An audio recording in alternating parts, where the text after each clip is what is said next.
Call it passion with a purpose. We all know him as an activist, a science broadcaster, and a Canadian academic. But what really fuels his environmental fire? Well, we're about to catch up with the one and only Dr. David Suzuki.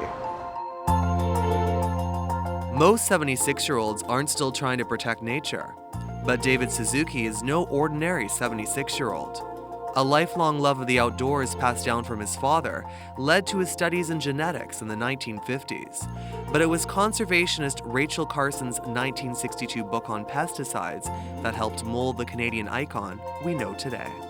Although I loved nature and all that, it was Rachel Carson, for me, who began the move into environmental issues. When I got involved with the Nature of Things gang, it was seeing their very strong environmental commitment that I gained a lot of experience. I went to the Amazon, went to Africa, began to actually see through my media experiences what was going on around the world. And what exactly is going on in the world today? According to Suzuki, climate change should be at the top of our minds. Canada, among all of the industrialized nations, probably is more vulnerable to the impact of climate change than any other industrial country. We have the longest ocean coastline of any country in the world. When the ice sheets in Greenland and Antarctica go in the ocean, then the rise is going to be really huge. Canada is going to be hammered by sea level rise.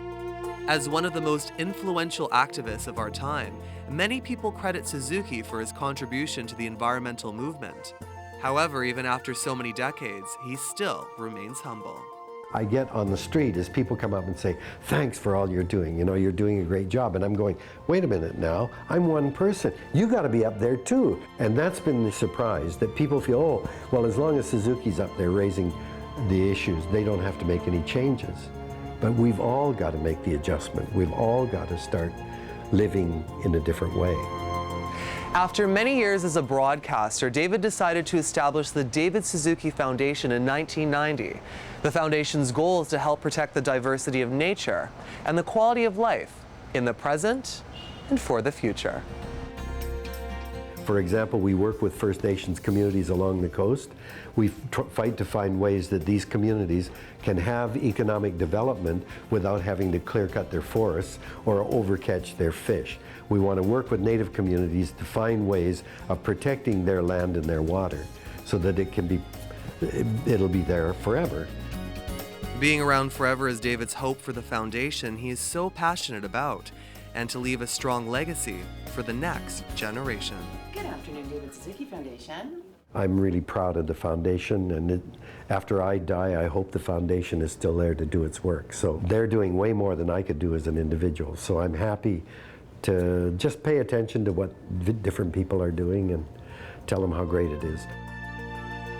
I want to be able, at the end of my life, I hope my grandchildren will gather around my bed and I will look them in the eye and say, well, I did the best I could. That's all anybody can. For Local Connection, I'm Clayton Timko.